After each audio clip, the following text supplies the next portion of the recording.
Welcome to my YouTube channel பழனியங்கள். வாங்க எங்கள் வீட்டு தோட்டத்தை பார்ப்போம். தோட்டம் அப்படின்னாவே மரங்கள் செடிகள் இருக்கணும். போதிய இடைவெளி விட்டு இந்த மரங்களாக இருக்கட்டும் செடிகளாக இருக்கட்டும் வைக்கணும். ஆனால் அது கோழிகள் புறாக்கள் வளர்த்துறப்போ ஒரு பாதுகாப்பு வசதியோடு நம்ம வளர்த்தணும். எடுத்தோடனே நம்ம செடிகளை வைக்கிற சமயத்தில் உடனே கோழிகள் புறாக்கள்லாம் வாங்கி விடக்கூடாது. ஓரளவுக்கு செடிகள் மரங்கள்லாம் பெருசானதுக்கப்புறம் அதுக்கப்புறம் தான் நம்ம இந்த கோழிகளாக இருக்கட்டும் புறாக்களாக இருக்கட்டும் நம்ம தோட்டத்தில் வாங்கி விடணும். ஆரம்பத்திலே காலி இடத்துல கோழிகள் புறாக்கள் வாங்கி விட்டிங்கன்னா நம்ம வைக்கக்கூடிய செடிகள்லாம் கோழிகள் கொத்தி தின்றோம். அதனால் ஃபஸ்ட்டே கொஞ்ச நாள் வெயிட் பண்ணணும். மரங்கள் செடிகள்லாம் பெருசாகிற வரைக்கும் வெயிட் பண்ணதுக்கப்புறம் தான் நம்ம கோழிகளாக இருக்கட்டும் புறாக்களாக இருக்கும் அந்த இடத்துல வாங்கி விடணும்.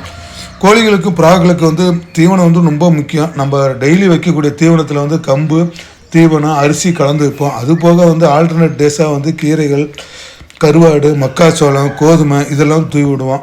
புறாக்களுக்கு கண்டிப்பாக பொட்டுக்களை கம்பு கொண்டக்கடலை நல்லா ஊற வச்சு நம்ம தூவணும். அப்போ தான் இந்த புறாக்கெலாம் ஆரோக்கியமாக வளரும். கண்டிப்பாக உங்களுக்கு இந்த மாதிரி ஒரு சான்ஸ் கிடச்சிதுன்னா கண்டிப்பாக வீட்டு தோட்டம் அமைங்க.